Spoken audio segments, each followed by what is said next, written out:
నల్లగొండ జిల్లాలో రామన్నపేటలో ఒక రైతు ఉన్నాడు బాలయ్య. ఆయనకు 5 ఎకరాల పత్తి పంట పండించే వ్యక్తి. సో అతనికి పత్తిలో కలుపు తీసుకునే సమస్య, కూలీల బెడద, బాగా ఖర్చు అయిపోయింది. అతను చిన్న వర్క్షాప్లో పనిచేసే వ్యక్తి. అతనుకున్న జ్ఞానం ప్రకారము ఆయన కలుపు నివారణ, పత్తిలో కలుపు తీసుకుంటేందుకు ఒక పరికరం తయారు చేసుకుంటే బాగుండన్న ఆలోచన కలిగి ఆయన సొంతగా సెకండ్ హ్యాండ్ స్కూటర్ ఇంజన్ తీసుకొని, ఇప్పుడు మనం ఈ చూస్తున్న ఈ blue colour machine second hand scooter ఇంజన్తో ఈ బాలయ్య ఈ 2 అడుగుల మధ్య కలుపు తీసుకునే సమస్యకు పరిష్కారంగా 2 అడుగుల మధ్య కలుపు తీసే ఒక యంత్రాన్ని తయారు చేసుకున్నాడు. ఈ blue colour machine second hand scooter ఇంజన్తో తయారు చేసిండు. ఇది సేమ్ గేర్ సిస్టమ్తో నడుస్తుంది.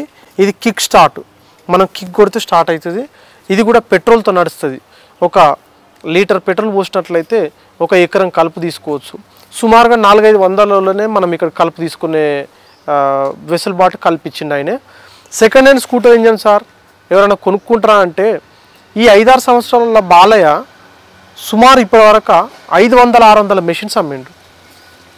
500-600 మెషిన్స్ 30,000 రూపాయలకు ఒకటి, అంటే సుమారు 1,50,00,000 టర్నోవర్ ఈయన కూడా చేయగలిగిండు.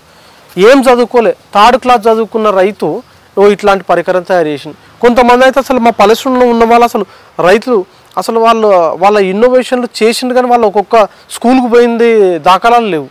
అంటే ఇక్కడ మీరు అర్థం చేసుకోవాల్సింది ఏంటంటే, జ్ఞానం అనేది చదువుతో సంబంధం ఉండదు. వాళ్ళ సమస్య ఉంటే ఆ సమస్యకు పరిష్కారమే ఒక ఆవిష్కరణ.